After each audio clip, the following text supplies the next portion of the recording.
सुनाओ BSE limited अब देखिए 2797 रुपए का प्राइसिंग हमें देखने को मिला एंड उम्मीद है आपको यहाँ पर न्यूज़ मिल गई होगी एनएसई का आईपीओ, जो कि आपको लग रहा होगा कि मैंने कवर नहीं किया था कल की डेट में। एक्चुअल बेसिस पर हम एनएसई के आईपीओ के ऊपर जो ट्रिगर है उसके ऊपर हम ऑलरेडी बात कर चुके हैं, उसके ऊपर नई बात करना कोई नीड नहीं है। Hi this is Dev and watching traders diary.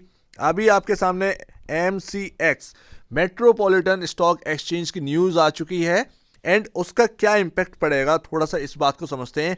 तीसरा एक्सचेंज हमारे सामने कभी भी देखने को मिल सकता है, क्या होने वाला है आगे। बट अभी अगर आप देखेंगे तो यहां पर ना इस स्टॉक को डबल होने की बात करिए। एक्चुअल बेसिस पर एनएसई का आईपीओ आपको आते आते 4 से 5 महीने लगने वाले हैं एंड क्या होने वाला है उन 4 महीनों में 5 महीनों में, तो आपका जो अर्निंग्स है वो काफ़ी इंपॉर्टेंट रहेगा। क्वार्टरली नंबर्स आपके काफ़ी इस पर ना डिपेंड रहेंगे। बट मैं आपको बताऊं डबल होने की बात क्यों करो। देखिए डबल होना, किसी स्टॉक का चार्ट उठा के देखिए, अगर डबल जब भी वो स्टॉक होते हैं या ट्रिपल जब भी स्टॉक वो होते हैं उस चार्ट में क्या आपको बड़े बड़े डिप नहीं मिलते? बड़े बड़े डिप मिलते हैं, आपको भी यहाँ पर मिलेगा बड़े डिप यहाँ पर देखने को मिले। लेकिन उसमें क्या है, घबराना नहीं। आपका स्टॉक आपको जो है डबल रिटर्न देगा, समय दीजिए, डबल रिटर्न देगा। बीएसई में आपको अपॉर्चुनिटीज भी बीच बीच में मिलेंगी, बड़ी अपॉर्चुनिटीज भी आपको बीच बीच में मिलेंगी। घबराना नहीं है उनमें, उन अपॉर्चुनिटीज को आप मिस मत करिएगा, उनको ग्रैब करना है, ठीक है ना।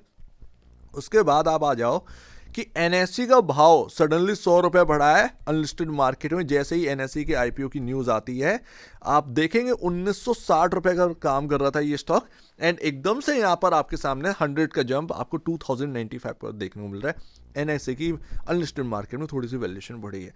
एक बात और ध्यान रखिएगा, इस स्टॉक के अंदर आपको एक बार आपको यहां पर ना 1600 एक प्राइस जो है वो आपको देखने को मिलेगा। जो लोग कहते हैं ना कि एक इन्वेस्टमेंट पॉइंट ऑफ व्यू से अगर आप ले रहे हैं, क्या आपको ऐसा क्यों आप डर गए होंगे 1600 क्यों देखने को मिलेगा? एक्चुअल बेसिस पर आप ध्यान रखिए, अगर ये 1600 आपको देखने को मिलेगा प्राइस ना, तो उस वक्त आपको निफ्टी का जो प्राइस है वो 20,000, ठीक है, या 21,000 के आसपास देखने को मिलेगा। तभी ये प्राइस आपको मिल सकता है। ये प्राइस तभी आपको देखने को मिल सकता है जब कंपनी के साथ कुछ जूझ रहा हो या फिर आपका मार्केट इतना खराब हो, जी पूछिए मत, ठीक है ना। जब मार्केट के अंदर भयानक सेलिंग चल रही हो तब जाकर हमको ये प्राइस देखने को मिलने वाला है, अदरवाइज यहां तक का प्राइस हमको देखने को नहीं मिलेगा। लेकिन एक बार कभी भी एक बार देखने को जरूर मिलेगा, एक बार देखने को जरूर मिलेगा, क्योंकि वहां पर गैप्स हैं। लेकिन ध्यान रखिएगा वो इतनी बड़ी अपॉर्चुनिटीज होंगी, इतनी बड़ी अपॉर्चुनिटी होगी जिसको हम जो है हम ये कहेंगे कि गोल्डन अपॉर्चुनिटी हमारे सामने रख दी गई है।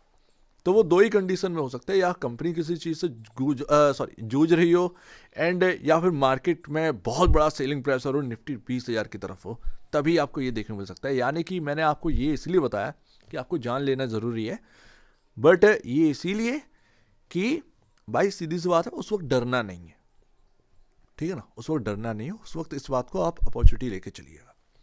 उसके बाद आप आओ यहाँ पर ना एक डेट फ्री कंपनी है। मैं आपको इसलिए बता रहा हूँ बिकॉज ऑफ, आप ध्यान रखिएगा बीएसई को लिस्ट में पहले नंबर पर रखिएगा, पहले प्रेफरेंस पर रखिएगा जो भी इस कवरेज को देख रहे हैं। क्यों? क्योंकि एक्सचेंज का बिजनेस ना आप समझ चुके होंगे, मुझे समझाने की जरूरत नहीं है। चाहे उधर की तरफ ना किसी और कंट्री के अंदर कुछ भी चल रहा हो, उससे मार्केट गिरते हैं, बिजनेसेस यहाँ पर ना सप्लाई चेन बिगड़ती है, वगैरह वगैरह बिगड़ते हैं। बस एक्चुअल बेसिस पर एक्सचेंज का बिजनेस और ब्रोकिंग का बिजनेस वो लगातार चलते रहते हैं। तो इसीलिए मैं कह रहा हूँ एक्सचेंज हुआ या ब्रोकिंग हुआ, ये बिजनेस चलते रहेंगे एंड यहाँ पर आपकी नज़र रहनी चाहिए। इसीलिए अगर मार्केट में कोई गोल्डन अपॉर्चुनिटी आपके सामने आती है तो आपके सामने लिस्ट नहीं रखी होती है, आप इधर उधर भागते हैं कि उसको ले लो, उसको ले लो, उसको ले लो, क्योंकि माइंड जो है काफ़ी ज़्यादा डाइवर्ट हो जाता है। तो ध्यान रखिएगा, इसीलिए लिस्ट में सबसे टॉप पर नाम रखिएगा quality stock plus business super, तो ये सारी चीज़ें मिल जाती हैं एंड कंपनी डेट फ्री है। भाई जाहिर सी बात है हमारे सामने कंपनी जो है वो डेट फ्री है, तो नंबर्स पर कोई भी हमारे सामने डेंट या वगैरह वगैरह कुछ भी देखने को मिलने वाला नहीं है। जाहिर सी बात है हमारा कुछ भी जो प्रॉफिट जो आएगा वो सीधा सीधा हमें शो होगा, हमारा कुछ भी इंटरेस्ट लगकर यहाँ पर नहीं जाने वाला। इसीलिए सबसे बढ़िया बात लगती है BSE की। आपका जो अर्निंग्स है काफ़ी इंपॉर्टेंट है। फर्स्ट टाइम आपका जो सितंबर जो रिजल्ट आया वो आपका फर्स्ट टाइम है कि आप 4 डिजिट में आप जाते हुए देखने को मिले सेल्स के नंबर। उम्मीद है 15 जनवरी को यहाँ पर ना आपके सामने एंजल 1 का नंबर आने वाला है। एंड अगर ये वास्तव में बहुत बेहतरीन नंबर हुए देन वो BSE के ऊपर भी रिफ्लेक्ट करेंगे। 15 जनवरी से यहाँ पर ना आपके सामने BSE के ऊपर काफ़ी चेंजेस देखने को मिलेंगे।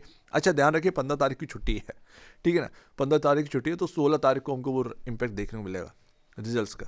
एंड यहाँ पर जो प्रॉफिटेबिलिटी है यहाँ पर आप देखेंगे कि एक बहुत अच्छा सर्ज अगर आया ना तो वो इस स्टॉक की जो वैल्यूएशन है वो पलट कर रख देगा। एंड तब आप कह सकते हैं कि I am going to time. तो वो आपके सामने सारी चीजें हैं रखी हुई है। तो BSE के इन्वेस्टर ना डरे ना भड़बड़ाए ना, क्योंकि आपका मार्केट कैप अगर यही चीज आपका 3 लाख 4 लाख के आसपास अगर होता ना तो आपको ये कहते कि हाँ यार अब यहाँ से कोई ज़्यादा लग नहीं रहा है। मार्केट कैप आपका 1,12,000 करोड़ के आसपास का है। दैट्स वाई अपॉर्चुनिटीज़ आपके पास भरी हुई है। NSE के इन्वेस्टर्स के पास कोई अपॉर्चुनिटी ऐसी है नहीं है।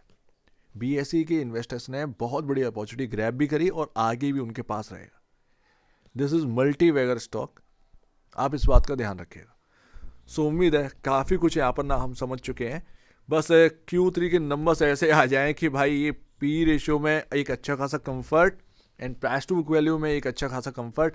एंड यही चीज़ BSE को रॉकेट कहीं ना कहीं बना सकती है। ध्यान रखिएगा अभी जो हमें लेवल्स टूटते हुए नहीं दिख रहे हैं ना वो भी टूटेंगे लेवल सबके निकलेंगे। तो वो बात यहाँ पर आ जाती है। मैंने आज यहाँ पर ना investor point of view and trader point of view यहाँ पर ना पूरी बात करनी है। तो ध्यान रखिएगा इन्वेस्टर पॉइंट ऑफ व्यू मैंने आपको बता दिया कि क्या रिस्क हैं क्या रिवॉर्ड्स हैं। सिंपल सी बात है, आप 2 टाइम की बात कर रहे हैं, आपकी कोई गलती नहीं है। ध्यान रखिएगा अच्छे से बात करिए। BSE को डबल होने की बात करिए। 4,000 वाला 3,700 वाला आपका जो सॉरी माफ करिएगा देखिए 3,700 का बात करने लगे यानी कि वो प्राइस भी आने हैं, ठीक है ना। तो ये 3,000 रुपये वाला आपका जो स्टॉक है ना 2790 जो भी आपका है 3,000 के आसपास ही है, यानी कि 6,000 तक का पोटेंशियल रखता है। बट उसके लिए समय देना पड़ेगा एंड बीच बीच में कुछ झटके भी महसूस होंगे, बड़े झटके भी लगेंगे, उनको आपको बस तैयार रहना है। वो गोल्डन अपॉर्चुनिटी आपके सामने रहेगी। बाकी अगर आप देखें आज की जो क्लोजिंग है, जो डेली का कवरेज देखते हैं, आज हम जो उस जगह पर क्लोज हुए हैं जो एक सबसे इंपॉर्टेंट पार्ट है 2790 यानी कि 2800, वो क्रिटिकल लेवल जो हम निकाल नहीं पा रहे हैं। 1 2 एंड अब थर्ड टाइम है। थर्ड टाइम एक्चुअल में हो चुका है, ये 4th टाइम है। एक ही कैंडल वहां तक हमको पहुंचा दिया, हम वापस से उस दरवाजे पर आ चुके हैं। क्या होने वाला है कल की डेट में पता नहीं है, ठीक है ना। या तो शॉर्टर की धज्जियां उड़ेंगी यहां पर, या फिर जो एक शॉर्टर है वो इसको तोड़ देगा यहां से। हम एक ऐसी जगह पर आ चुके। पैटर्न भी अगर आप देखेंगे तो कुछ इस तरीके का आपको देखने को मिल रहा है एंड इसका बिल्कुल मिड पॉइंट पर हम खड़े हैं। हमने क्लोजिंग ऐसी कर दी है। तो अगर टूटना है तो यहीं से बुरी तरीके से टूटेगा और अगर यहां से चलना है तो यहीं से बुरी तरीके से ही चलना स्टार्ट हो जाएगा। तो ये ध्यान रखिएगा। बाकी भाई सिंपल सी बात है, रेंजेस आपको याद रहनी चाहिए 2600 2550 ये इंपॉर्टेंट जगह। जब तक ये आपके चार्ट पर है आपको डरने की घबराने की जरूरत नहीं है। एंड ऊपर आपको पता ही है भाई मेरे को 2800 के ऊपर निकलना है।